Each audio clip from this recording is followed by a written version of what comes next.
Hello everyone, my name's Kat. Today we're reading The Lord of the Rings, continuing to read The Lord of the Rings, I must say. Today's guest artist is Notte, so while I'm gonna be reading the book, she's gonna be drawing some pictures. So go ahead and follow them. The socials of the artist you will find at the top right corner of the screen and in the descriptions of the videos. So please go ahead and give the artist a big, huge follow. You can also follow me, but I mainly post covers now again and the book. So if you're interested in the book, sure, why not give me a follow and be notified when you can hear my smooth voice again. Anyway, today we're finishing book 1 of The Fellowship of the Ring and starting book 2 of The Fellowship of the Ring. We're going to be singing some songs, but please mind that English is not my first language, which is why I'm going to mispronounce some words and stutter and stumble over them, and maybe my intonation is not perfect or whatever. Be patient with me, right? I'm trying my best here. I'm literally doing this to not forget how to speak. I'm also reading from a physical copy, and what you're seeing on screen is a PDF. So I'm trying to switch the pages in the PDF on time, but I sometimes make mistakes, and you might see the text a little bit later than I start reading it. I hope it's not too inconvenient to you. I might mispronounce some Tolkien names because I don't know how to speak Sindarin, and we're going to be talking with the elves a lot in these chapters, in the last chapter of book 1 and the first chapter of book 2. So again, please don't hate me if I mispronounce Rendel. With that out of the way, let's get to our review. So previously on The Lord of the Rings, our main characters, Frodo, Sam, Merry, and Pippin, set out from the Shire, went through the old forest with Tom Bombadil, through the Barrow Downs, and finally got to Bree, where they met Strider, who told them that he was actually Aragorn, very, very, very quickly, because he needed them to trust him. And Frodo received a message from Gandalf, like 3 months later than the message was intended to reach him, in which Gandalf basically told him, please trust my friend Aragorn, he's a good guy, and he'll help you, or something. And so they did. They set out from Bree and went for Amonsul, or Weathertop, an old tower that you can see on the map here on screen. And there, at Weathertop, they got into a fight with Nazgûls at Weathertop, and Frodo was injured by a Morgul blade, but they haven't yet mentioned that it was a Morgul blade. They said that it was a ghost blade, something like that, because he couldn't help but put on the ring, and in the ring dimension, he got stabbed. And now he has a wound that makes him a ghost, basically. So, let's go over to the chapter itself. Chapter 12, Light to the Ford. When Frodo came to himself, he was still clutching the ring desperately. He was lying by the fire, which was now piled high and burning brightly. His 3 companions were bending over him. What has happened? Where is the Pale King? He asked wildly. They were too overjoyed to hear him speak to answer for a while, nor did they understand his question. At length he gathered from Sam that they had seen nothing but the vague shadowy shapes coming towards them. Suddenly, to his horror, Sam found that his master had vanished, and at that moment a black shadow rushed past him, and he fell. He heard Frodo's voice, but it seemed to come from a great distance, or from under the earth, crying out strange words. They saw nothing more until they stumbled over the body of Frodo, lying as if dead, face downwards on the grass, with his sword beneath him. Strider ordered them to pick him up and lay him near the fire, and then he disappeared. That was now a good while ago. Sam plainly was beginning to have doubts again about Strider, but while they were talking, he returned, appearing suddenly out of the shadows. They started, and Sam drew his sword and stood over Frodo, but Strider knelt down swiftly at his side. "I am not a Black Rider, Sam," he said gently, "nor in league with them. I have been trying to discover something of their movements, but I have found nothing. I cannot think why they have gone and do not attack again, but there is no feeling of their presence anywhere at hand." When he heard what Frodo had to tell, he became full of concern and shook his head and sighed. Then he ordered Pippin and Merry to heat as much water as they could in their small kettles and to bathe the wound with it. "Keep the fire going well, and keep Frodo warm," he said. Then he got up and walked away and called Sam to him. "I think I understand things better now," he said in a low voice. "There seem only to have been 5 of the enemy. Why they were not all here, I don't know, but I don't think they expected to be resisted. They have drawn off for the time being, but not far, I fear. They will come again another night if we cannot escape. They are only waiting because they think that their purpose is almost accomplished, and that the ring cannot fly much further. I fear, Sam, that they believe your master has a deadly wound that will subdue him to their will. We shall see." Sam choked with tears. "Don't despair," said Strider. "You must trust me now. Your Frodo is made of sterner stuff than I had guessed, though Gandalf hinted that it might prove so. He is not slain, and I think he will resist the evil power of the wound longer than his enemies expect. I will do all I can to help and heal him. Guard him well while I am away." He hurried off and disappeared again into the darkness. Do I remember correctly that Aragorn has like healing powers? Or is he just gonna use what's it called? The king's foil, right? The white flowers. They were looking for them in The Hobbit as well. Regarding, I thought he looked for herbs. Well, for now he looked for the Nazgûls. That's for sure.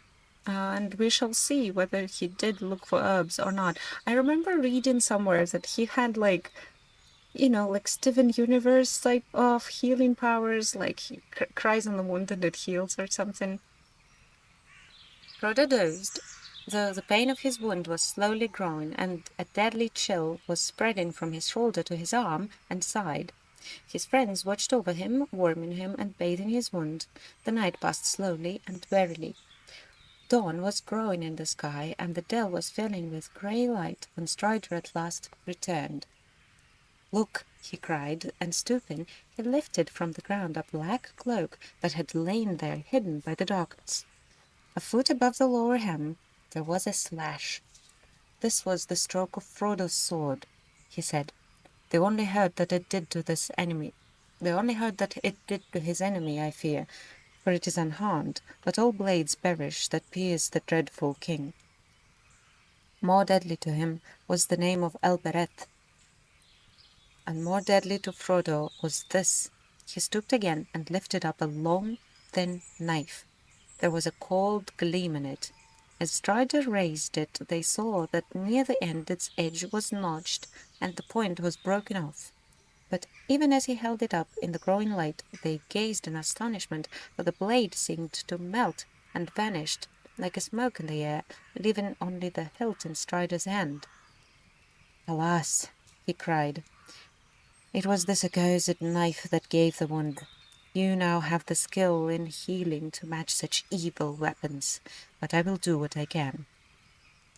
He sat down on the ground, and taking the dagger hilt, laid it on his knees, and he sang over it a slow song in a strange tongue. Then setting it aside, he turned to Frodo, and in a soft tone spoke words the others could not catch. From the pouch at his belt he drew out the long leaves of a plant. "These leaves," he said, "I have walked far to find, for this plant does not grow in the bare hills, but in the thickets away south of the road I found it in the dark by the scent of its leaves." He crushed a leaf in his fingers, and it gave out a sweet and pungent fragrance. "It is fortunate that I could find it, for it is a healing plant that the men of the West brought to Middle-earth. Athelas they named it. and it grows now sparsely and only near places where they dwelt or camped of old.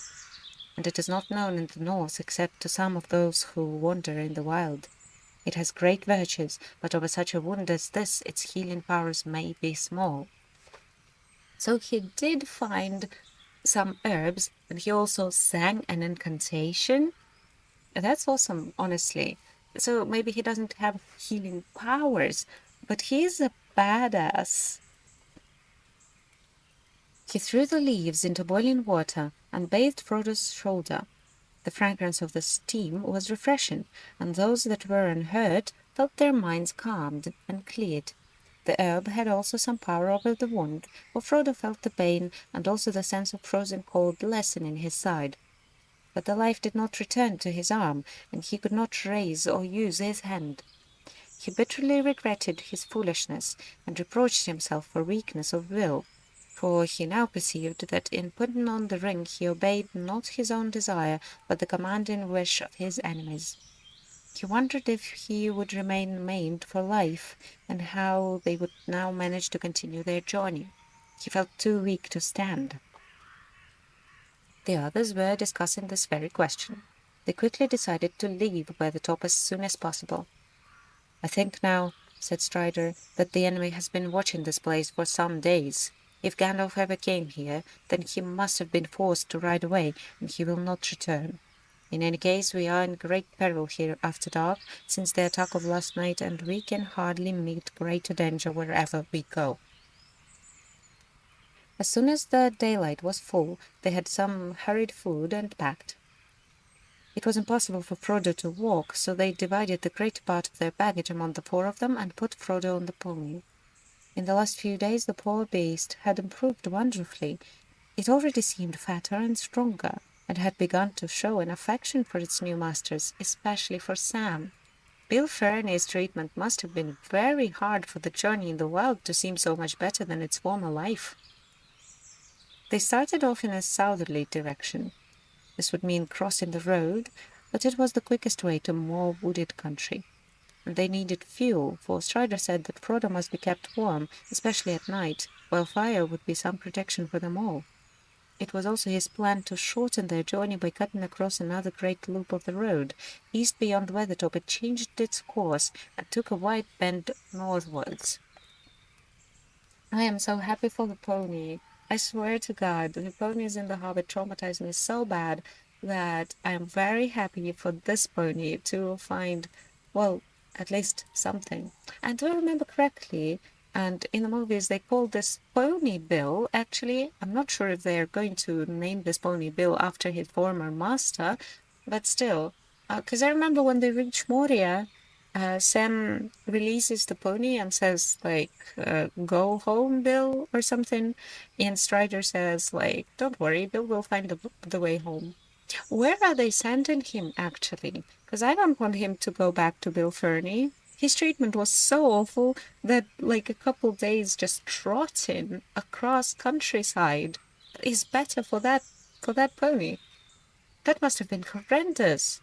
Did he even feed them? I mean, did he have more than one pony? That's the real question.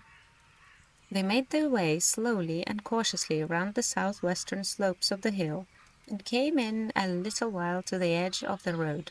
There was no sign of the riders, but even as they were hurrying across, they heard far away two cries, a cold voice calling and a cold voice answering. Trembling, they sprang forward and made for the thickets that lay ahead. The land before them sloped away southwards, but it was wild and pathless. Bushes and stunted trees grew in dense patches with wide barren spaces in between. The grass was scanty, coarse, and grey, and the leaves in the thickets were faded and falling. It was a cheerless land, and their journey was slow and gloomy. They spoke little as they trudged along. Frodo's heart was grieved as he watched them walking beside him with their heads down and their backs bowed under their burdens. Even Strider seemed tired and heavy-hearted. Before the first day's march was over, Frodo's pain began to grow again, but he did not speak of it for a long time. 4 days passed without the ground or the scene changing much, except that behind them, where the top slowly sank, and before them the distant mountains loomed a little nearer. Since that far cry they had seen and heard no sign that the enemy had marked their flight or followed them. They dreaded the dark hours, and kept watch in pairs by night, expecting at any time to see black shapes stalking in the grey night, dimly lit by the cloud-veiled moon. But they saw nothing, and heard no sound but the sigh of withered leaves and grass. Not once did they feel the sense of present evil that had assailed them before their attack in the dell. It seemed too much to hope that the riders had already lost their trail again. Perhaps they were waiting to make some ambush in a narrow place. At the end of the 5th day, the ground began once more to rise slowly out of the wide shallow valley into which they had descended. Strider now turned their course again northeastwards, and on the 6th day they reached the top of a long, slow-climbing slope, and saw far ahead a huddle of wooded hills. Away below them they could see the road sweeping round the feet of the hills. To their right a grey river gleamed pale in the thin sunshine. In the distance they glimpsed yet another river in a stony valley half veiled in mist. "I'm afraid we must go back to the road here for a while," said Strider. "We have now come to the river Horwell, that the elves call Nithaethel. It flows down out of the Etten moors, the troll fells north of Rivendell, and joins the Loudwater away in the south. Some call it the Grey Flood after that. It is a great water before it finds the sea. There is no way over it below its sources in the Etten moors, except by the last bridge, on which the road crosses." Can we look at the map? So we can see the last bridge here. The troll shows are from The Hobbit. And we can see, oh, here it is, the river Mtethel or Horwell. It goes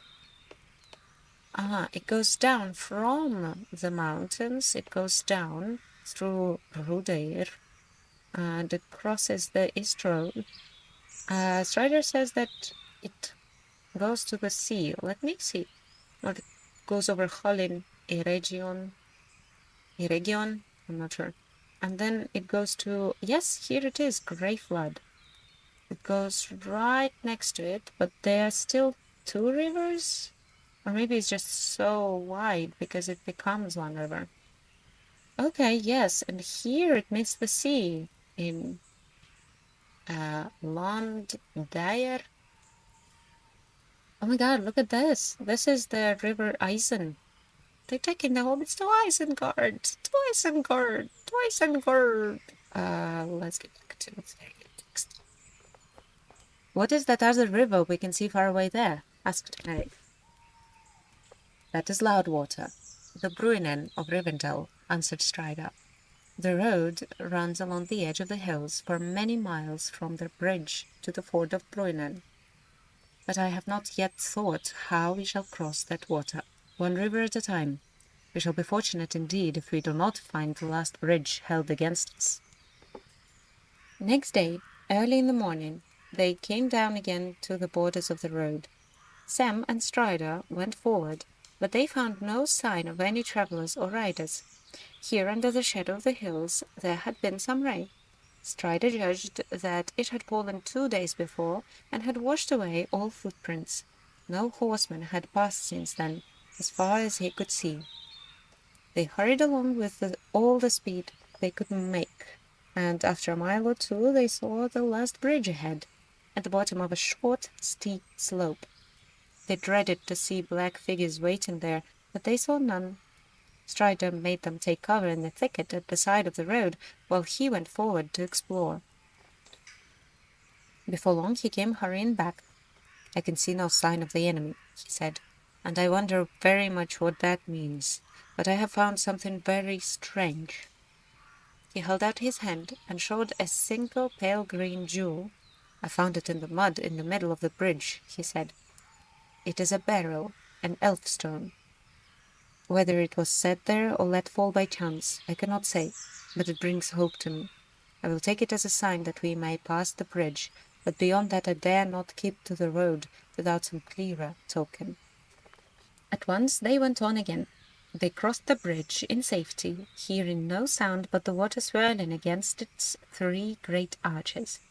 A mile further on they came to a narrow ravine that led away northwards through the steep lands on the left of the road. Here Strider turned aside, and soon they were lost in a sombre country of dark trees, winding among the feet of sullen hills. The hobbits were glad to leave the cheerless lands and the perilous road behind them, but this new country seemed threatening and unfriendly. As they went forward, the hills about them steadily rose. Here and there upon heights and ridges they caught glimpses of ancient walls of stone and the ruins of towers. They had an ominous look. Frodo, who was not walking, had time to gaze ahead and to think. He recalled Bilbo's account of his journey and the threatening towers on the hills north of the road, in the country near the Troll's Wood, where his first serious adventure had happened. Frodo guessed that they were now in the same region, and wondered if by chance they would pass near the spot. "Who lives in this land?" he asked, "and who built these towers? Is this Troll country?" "No," said Strider. "Trolls do not build. No one lives in this land. Men once dwelt here ages ago, but none remain now. They became an evil people, as legends tell, for they fell under the shadow of Angmar. But all were destroyed in the war that brought the North Kingdom to its end. But that is now so long ago that the hills have forgotten them, though a shadow still lies on the land." "Where did you learn such tales, if all the land is empty and forgetful?" asked Peregrine.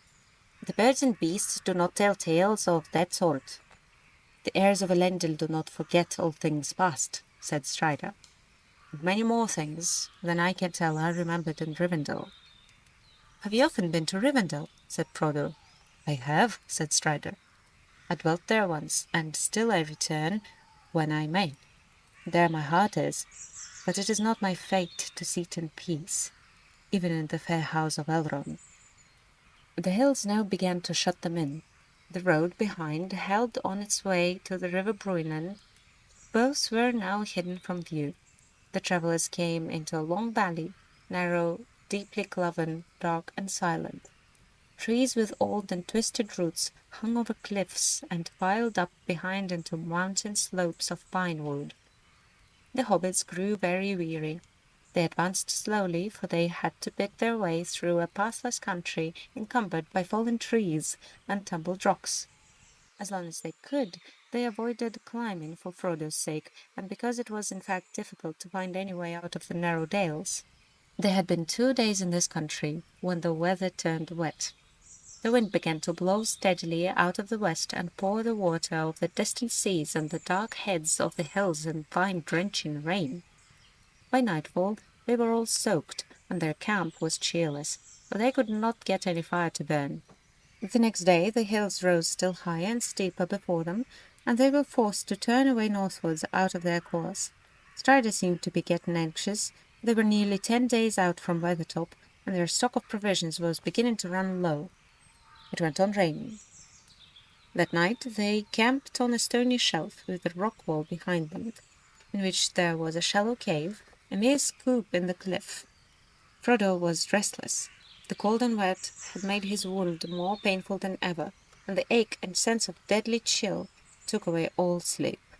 He lay tossing and turning and listening fearfully to the stealthy night noises, wind and chinks of rock, water dripping, a crack, the sudden rattling fall of loosened stone.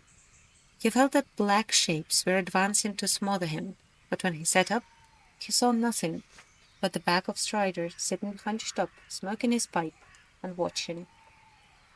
He lay down again and passed into an uneasy dream, in which he walked on the grass in his garden in the Shire, but it seemed faint and dim, less clear than the tall black shadows that stood looking over the hedge. In the morning he woke to find that the rain had stopped. The clouds were still thick, but they were breaking, and pale strips of blue appeared between them. The wind was shifting again. They did not start early. Immediately after their cold and comfortless breakfast, Strider went off alone, telling the others to remain under the shelter of the cliff until he came back. He was going to climb up if he could and get a look at the lie of the land. When he returned, he was not reassuring. "We have come too far to the north," he said, "and we must find some way to turn back southwards again. If we keep on as we are going, we shall get up into the Attendales far north of Rivendell. That is troll country, and little known to me. We could perhaps find our way through and come round to Rivendell from the north, but it would take too long, for I do not know the way, and our food would not last. So somehow or other we must find the ford of Bruinen." The rest of that day they spent scrambling over rocky ground. They found a passage between two hills that led them into a valley running southeast, the direction that they wished to take, but towards the end of the day they found their road again barred by a ridge of high land. Its dark edge against the sky was broken into many bare points like teeth of a blunted saw. They had a choice between going back or climbing over it. They decided to attempt the climb, but it proved very difficult. Before long, Frodo was obliged to dismount and struggle along on foot. Even so, they often despaired of getting their pony up, or indeed of finding a path for themselves, burdened as they were. The light was nearly gone, and they were all exhausted, when at last they reached the top. They had climbed onto a narrow saddle between two higher points, and the land fell steeply away again, only a short distance ahead. Frodo threw himself down and lay on the ground shivering. His left arm was lifeless, and his side and shoulder felt as if icy claws were laid upon them. The trees and rocks about him seemed shadowy and dim. "We cannot go any further," said Merry to Strider. "I'm afraid this has been too much for Frodo. I am dreadfully anxious about him. What are we to do? Do you think they will be able to cure him in Rivendell if we ever get there?" "We shall see," answered Strider. "There is nothing more that I can do in the wilderness, and it is chiefly because of his wound that I am so anxious to press on. They agree that we can go no further tonight." "What is the matter with my master?" asked Sam in a low voice, looking appealingly at Strider. "His wound was small, and it is already closed. There's nothing to be seen but a cold white mark on his shoulder." "Frodo has been touched by the weapons of the enemy," said Strider, "and there is some poison or evil at work that is beyond my skill to drive out. But do not give up hope, Sam." Night was cold up on the high ridge. They lit a small fire down under the gnarled roots of an old pine that hung over a shallow pit. It looked as if stone had once been quarried there. They sat huddled together. The wind blew chill through the pass, and they heard the tree-tops lower down moaning and sighing. Frodo lay half in a dream, imagining that endless dark wings were sweeping by above him, and that on the winds rode pursuers that sought him in all the hollows of the hills. The morning dawned bright and fair, the air was clean, and the light pale and clear in a rain-washed sky. Their hearts were encouraged, but they longed for the sun to warm their cold, stiff limbs. As soon as it was light, Strider took Merry with him, and went to survey the country from the height to the east of the pass. The sun had risen and was shining brightly when he returned with more comforting news. They were now going more or less in the right direction. If they went on, down the further side of the ridge they would have the mountains on their left. Somewhere ahead, Strider had caught a glimpse of the Loudwater again, and he knew that, though it was hidden from view, the road to the ford was not far from the river and lay on the side nearest to them. "We must make for the road again," he said. "We cannot hope to find a path through these hills. Whatever danger may beset it, the road is our only way to the ford." As soon as they had eaten, they set out again. They climbed slowly down the southern side of the ridge, but the way was much easier than they had expected, for the slope was far less steep on this side, and before long Frodo was able to ride again. Bilferni's poor old pony was developing an unexpected talent for picking out a path, and for sparing its rider as many jolts as possible. The spirits of the party rose again. Even Frodo felt better in the morning light, but every now and again a mist seemed to obscure his sight, and he passed his hands over his eyes. Pippin was a little ahead of the others. Suddenly he turned round and called to them. "There is a path here," she cried. When they came up with him, they saw that he had made no mistake. There were clearly the beginnings of a path that climbed with many windings out of the woods below and faded away on the hilltop behind. In places it was now faint and overgrown, or choked with fallen stones and trees, but at one time it seemed to have been much used. It was a path made by strong arms and heavy feet. Here and there old trees had been cut or broken down, and large rocks cloven or heaved aside to make a way.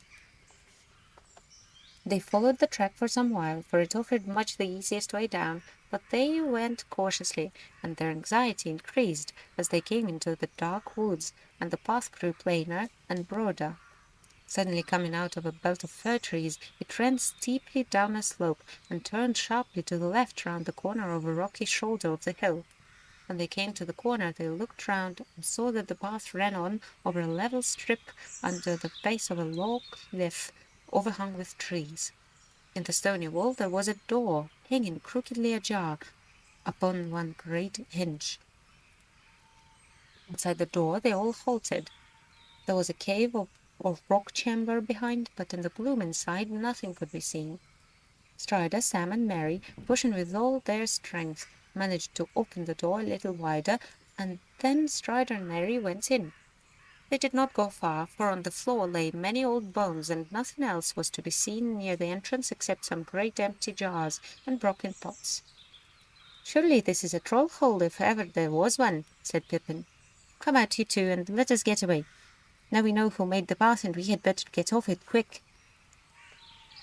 "There is no need, I think," said Strider, coming out.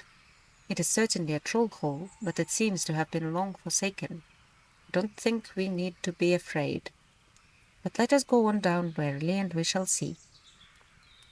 The path went on again from the door, and turning to the right again across the level space, plunged down a thick wooded slope. Pippin, not liking to show Strider that he was still afraid, went on ahead with Merry. Sam and Strider came behind, one on each side of Frodo's pony, for the path was now broad enough for 4 or 5 hobbits to walk abreast. But they had not gone very far before Pippin came running back, followed by Merry. They both looked terrified. "There are trolls," Pippin panted, "down in a clearing in the woods not far below. We got a sight of them through the tree trunks. They are very large."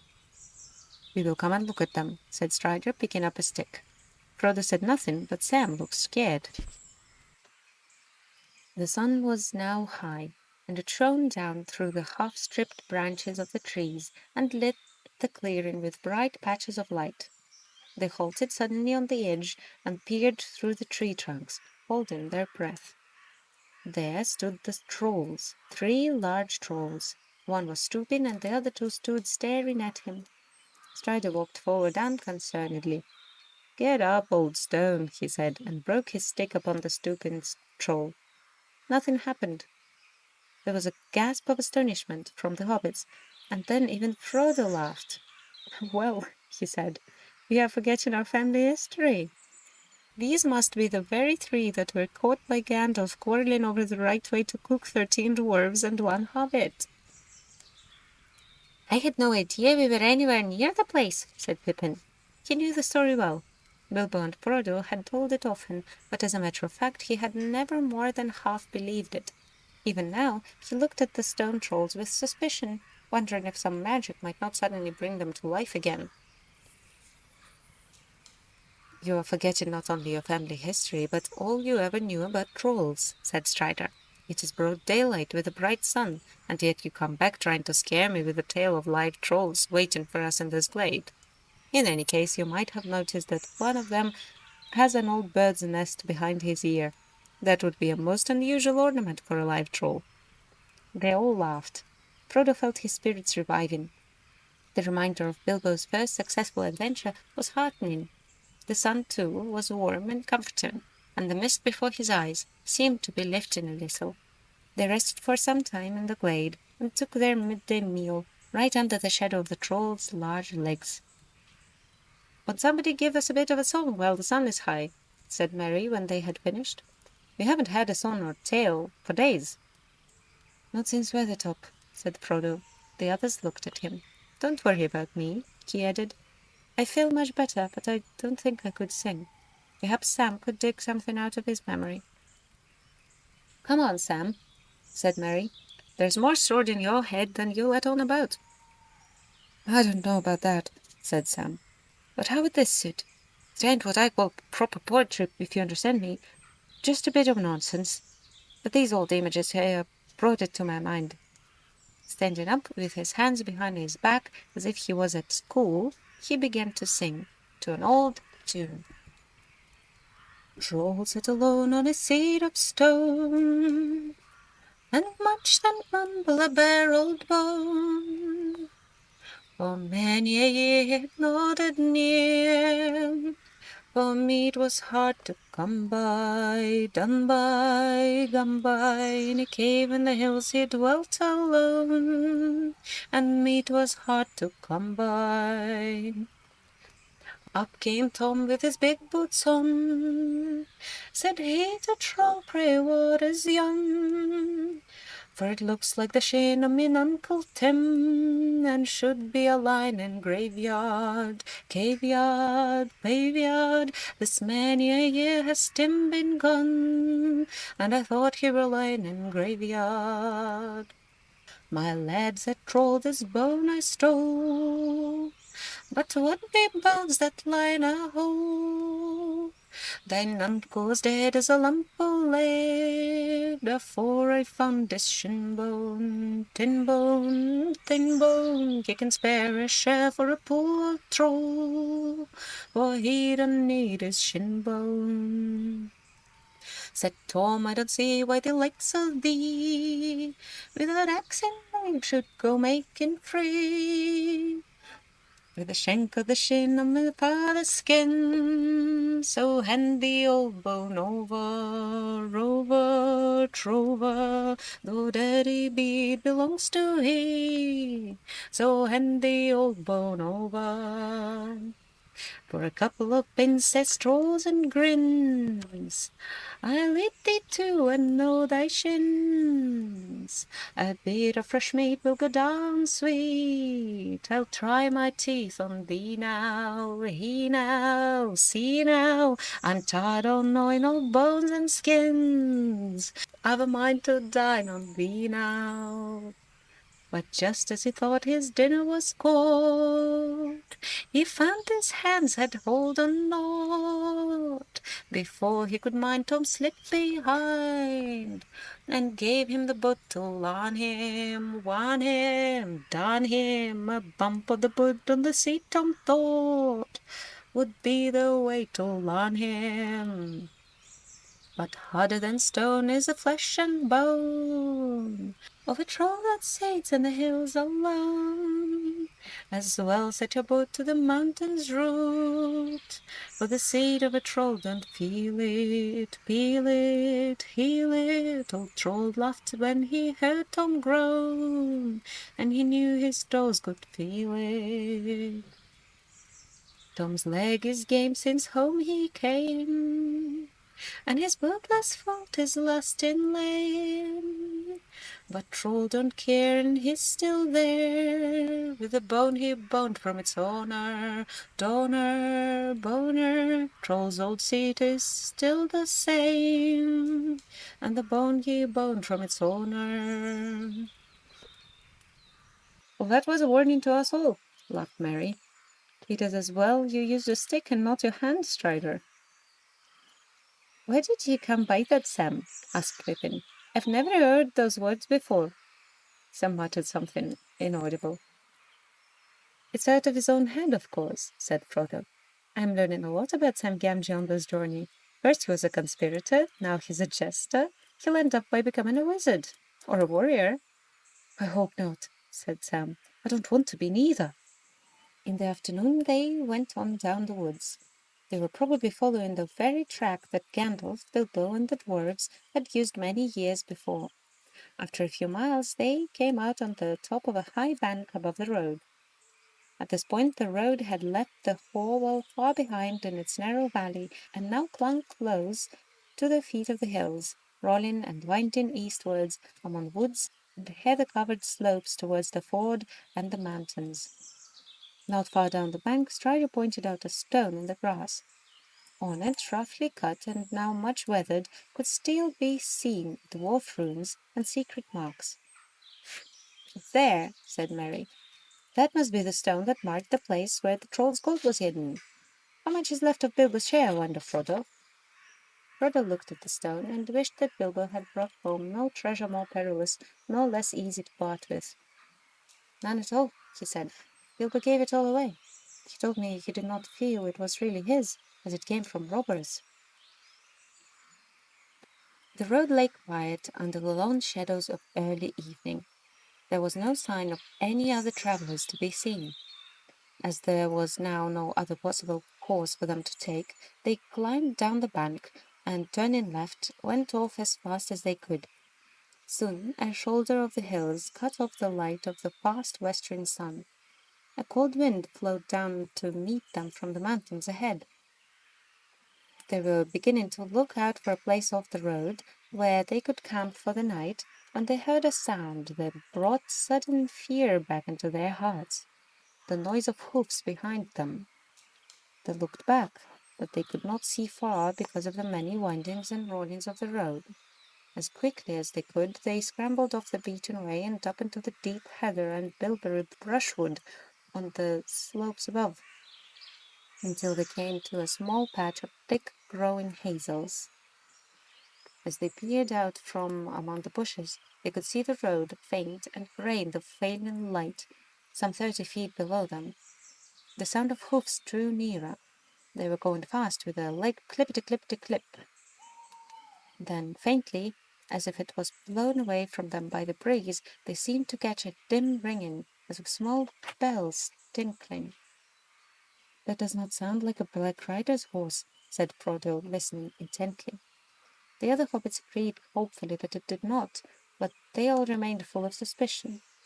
They had been in fear of pursuit for so long that any sound from behind seemed ominous and unfriendly. But Strider was now leaning forward, stooped to the ground, with a hand to his ear, and a look of joy on his face. The light faded, and the leaves on the bushes rustled slowly. Clearer and nearer now the bells jingled, and clip-to-clip came the quick trotting feet. Suddenly into view, below came a white horse, gleaming in the shadows, running swiftly. In the dusk its head stole flickered and flashed, as if it were studded with gems like living stars. The rider's cloak streamed behind him, and his hood was thrown back. His golden hair flowed shimmering in the wind of his speed. To Frodo it appeared that a white light was shining through the form and raiment of the rider, as if through a thin veil. Strider sprang from hiding and dashed down towards the road, leaping with a cry through the heather. But even before he had moved or called, the rider had reined in his horse and halted, looking up towards the thicket where they stood. When he saw Strider, he dismounted and ran to meet him, calling out, "Aina vedui dunadan, mai govanan." His speech and clear ringing voice left no doubt in their hearts. The rider was of the elven folk. No others that dwelt in the wide world had voices so fair to hear. But there seemed to be a note of haste, of fear in his call, and they saw that he was now speaking quickly and urgently to Strider. Soon Strider beckoned to them, and the hobbits left the bushes and hurried down to the road. "This is Glorfindel, who dwells in the house of Elrond," said Strider. "Hail, and well met at last," said the elf lord to Frodo. "I was sent from Rivendell to look for you. We feared that you were in danger upon the road." "Then Gandalf has reached Rivendell?" cried Frodo joyfully. "No, he had not when I departed, but that was 9 days ago," answered Glorfindel. "Elrond received news that troubled him. Some of my kindred journeying in your land beyond the Baran Duin learned that things were amiss, and sent messages as swiftly as they could. They said that the Nine were abroad, and that you were astray, bearing a great burden without guidance, for Gandalf had not returned." There are few even in Rivendell that can ride openly against the Nine, but such as there were, Elrond sent out north, west, and south. It was thought that you might turn far aside to avoid pursuit and become lost in the wilderness. Baranduin asterisk footnote the Brandywine River. It was my lot to take the road, and I came to the bridge of Mithaithel and left a token there nigh on 7 days ago.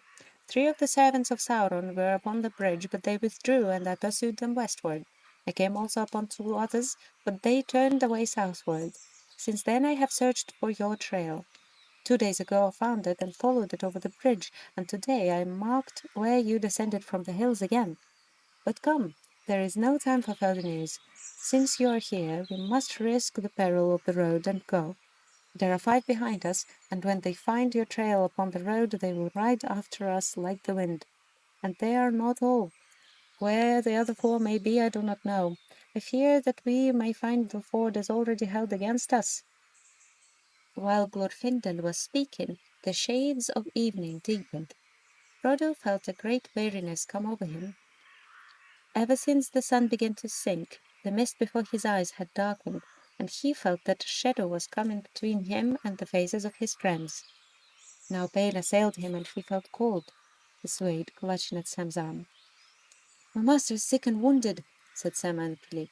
"He can't go on riding after nightfall. He needs rest." Glorfindel caught Frodo as he sank to the ground, and taking him gently in his arms, he looked in his face with grave anxiety.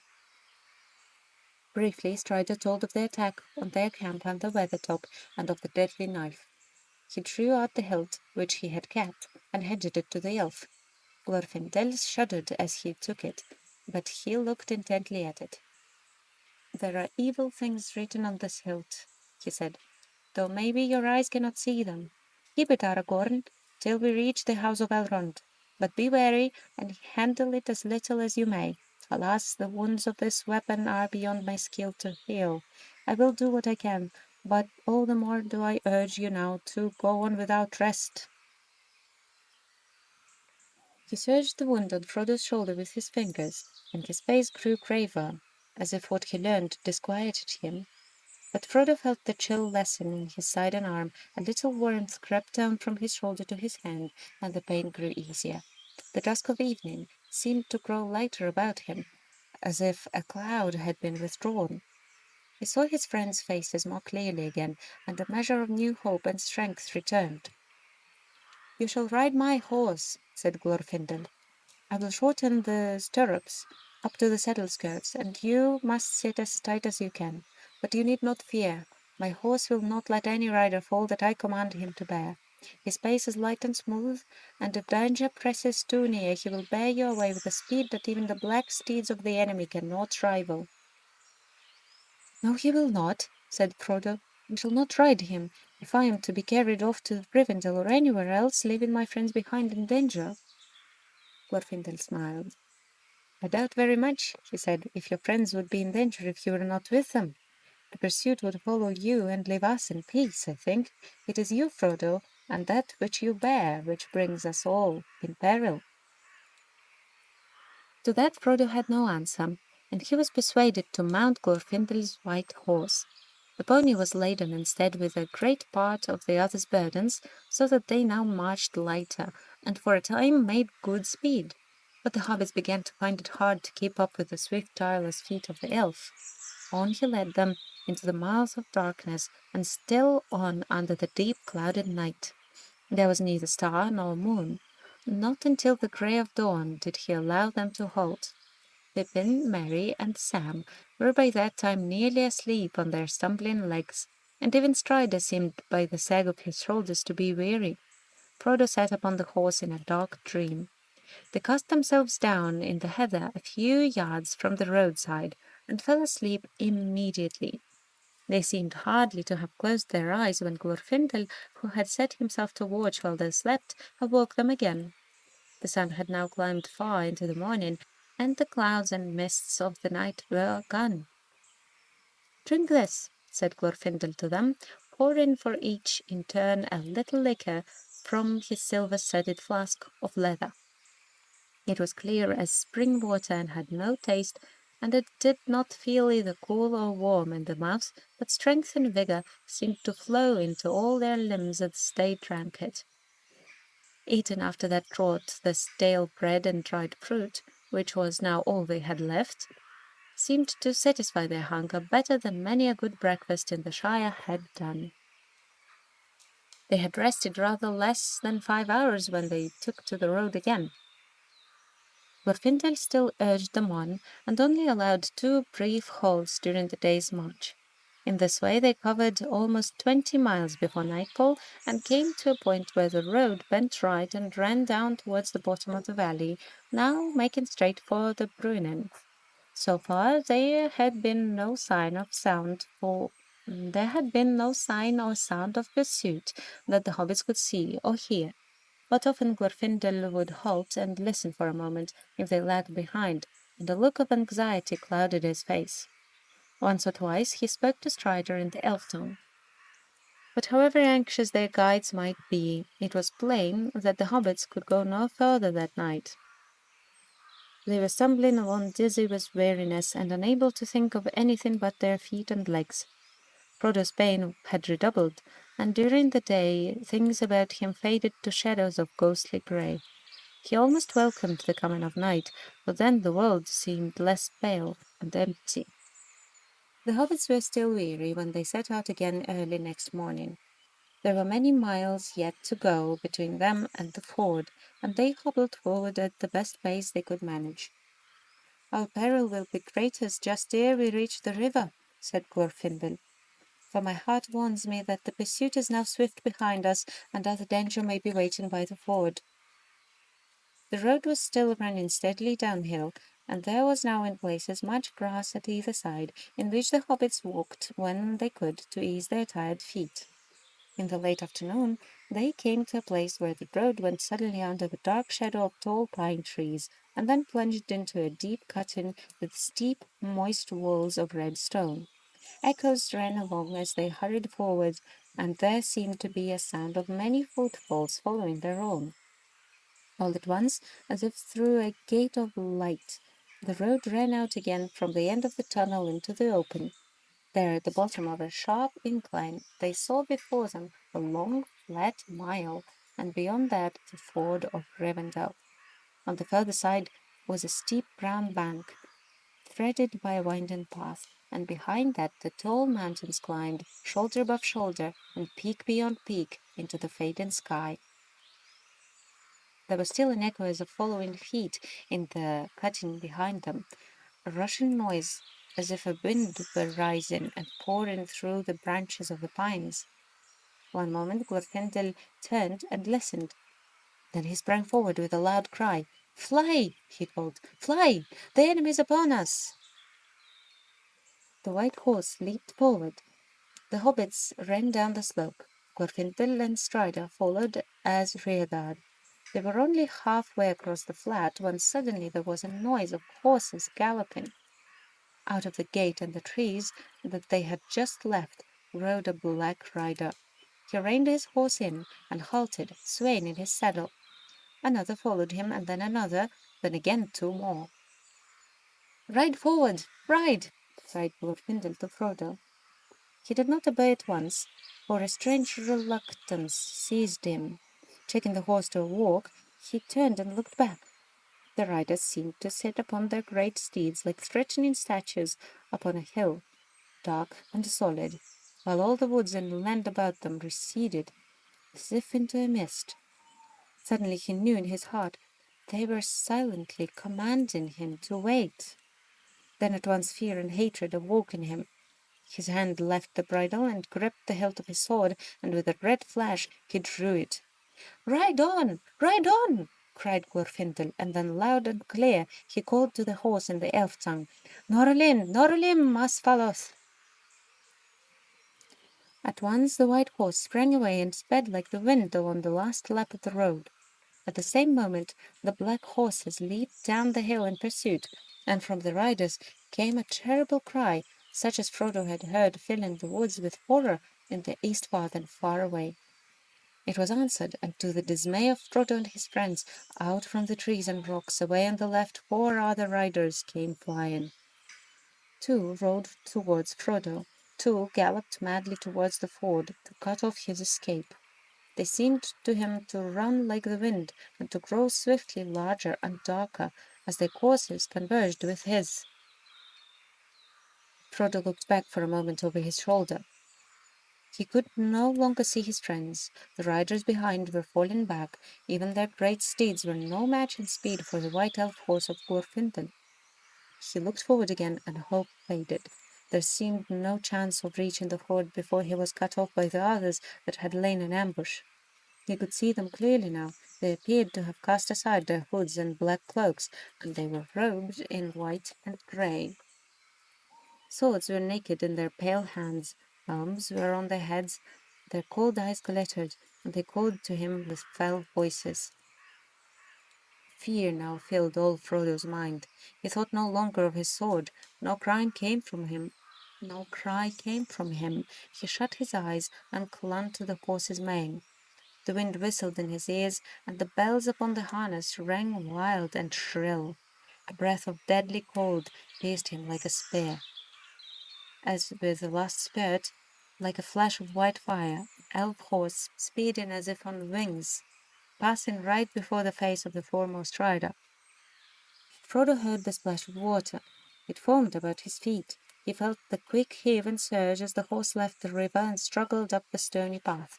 He was climbing the steep bank. He was across the ford. But the pursuers were close behind.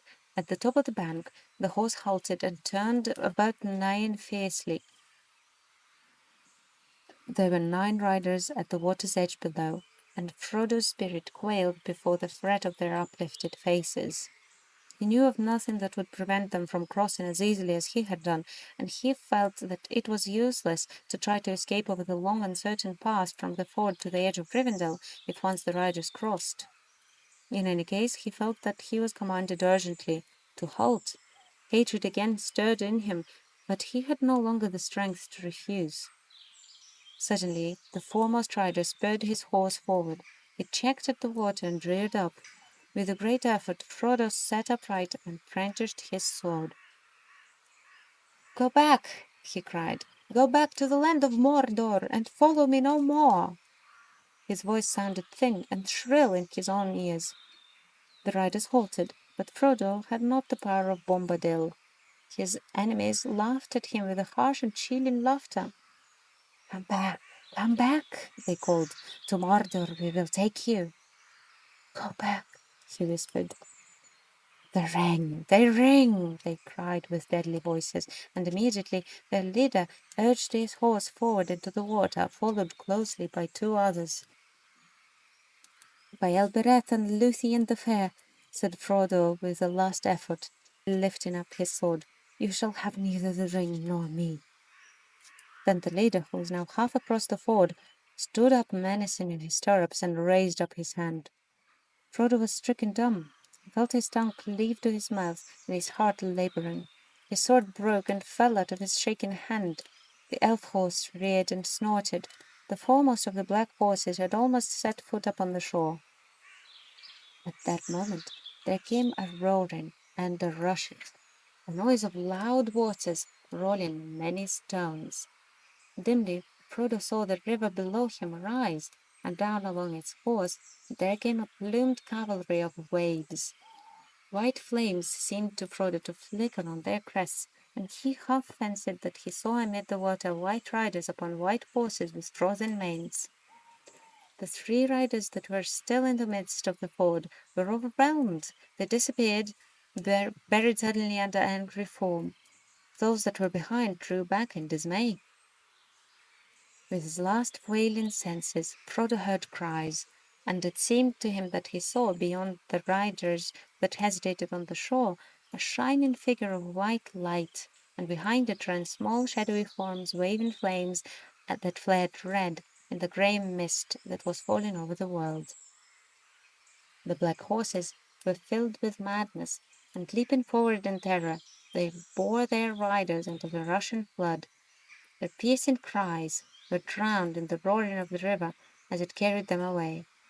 Then Frodo felt himself falling, and the roaring and confusion seemed to rise and engulf him together with his enemies. He heard and saw no more. Right, well, that's the end of book one. And honestly, it took much longer than I anticipated it would take.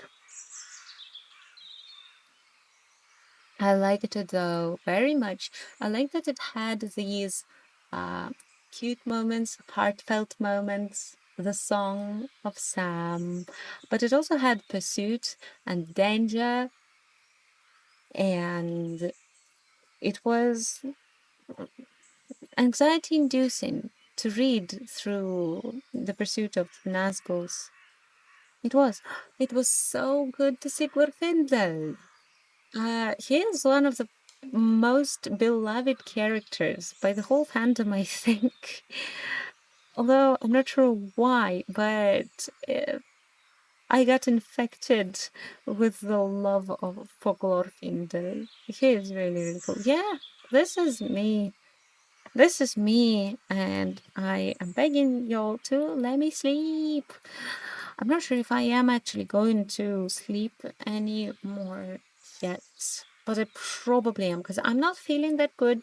I'm not my hottest. No, I have to go and study for some time though. So we're going to have to see. We're going to have to wait and see if I manage to stay awake. Either way, there's hardly anything else I can say about the story and the last chapter of the book. It was a great last chapter. What a note to end the story on. Next time, we'll start the next book, and I am really excited. I am also actually glad that we're finishing here and not starting the book right away, because that would be kind of illogical, wouldn't it? Anyway, thank you very much for drawing for us today. Y'all, please don't forget to follow the artist. Again, I'm leaving all the links where you can find them in the descriptions and on screen. You can also follow me if you like reading the books with me and talking fantasy and Tolkien in general. So thank you for coming, and thank you for watching, and I'll see you next time. Goodbye.